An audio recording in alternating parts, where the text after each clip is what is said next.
Pocket toast chicken shawarma naman ang gagawin ko ngayon. So, meron akong chicken shawarma, onion, garlic, bell pepper, parsley, turmeric powder, curry powder, black pepper, black lemon powder, moji, and mayroon akong toast, ang supot na toast, may egg, lettuce, dressing for the salata, mayonnaise, breadcrumbs, and the oil. So, yan lahat mga ingredients ko. Saute the onion and the garlic with the hot oil. So, kunting mantika lang lagay ko. Ayan, guys, hanggang a little bit golden brown, hanggang labas yung bango. And then, all together na yung seasonings. And then, mix together na. Ayan, yun lang. And then, yung bell pepper. Ayan. Then, mix together para luto at pantay pagkaluto yung bell pepper. Ayan. And then, next yung chicken shawarma. Ayan. Igigisa yan hanggang 5 minutes. Continue mixing para pantay po yung pagkakaluto niya. Para kung nagsangag. Ayan. And then, tapos ng 5 minutes, lagay naman last yung parsley leaves. Yan. Diba? Napakasimple lang yung pagluluto. Paggisa ng palaman. Yan yung papalaman ko sa pocket toast. Ayan. Mauna yung palaman. Ayan. Mix it together. Haluin na mabuti. Ganyan lang po ka-simple. Okay na. Tapos na.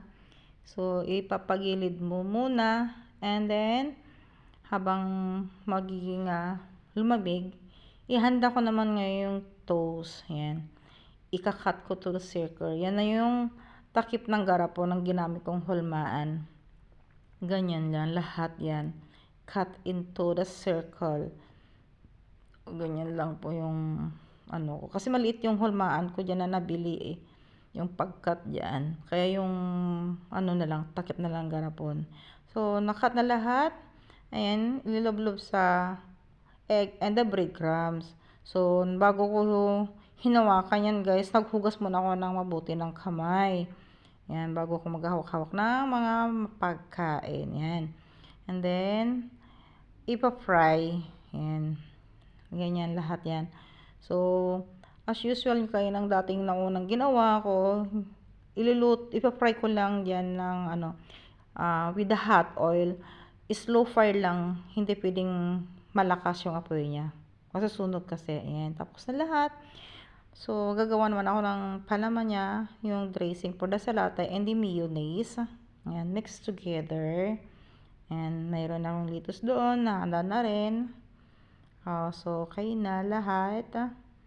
Ikakat ko muna yung toast into half and then yung gitna niya, hatiin ko na rin siya. Lagyan na niyan. Diyan ko isusok yung palaman ko na chicken shawarma. Ayan, lahat yan.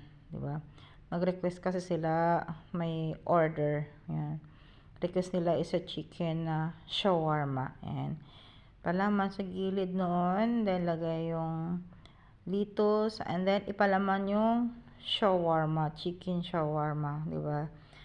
Kanyan lang kasimple ang paggawa ngayon yan na another palaman ng pocket toast. Ayan, pocket toast chicken shawarma. Ayan. So, pwede itong pang business, pambaon sa office, pambaon sa mga bata sa school.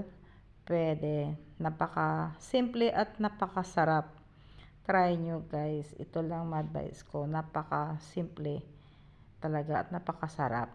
Ayan. So, lahat yan ipapalaman hanggang matapos. So, isang supot kasing toast ito na request nila. Isang supot daw. Kaya yan, ginawa ko. Yan lang. So, tinansya ko na lahat. Yan.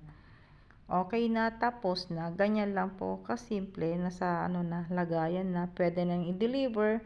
Thank you for watching everyone.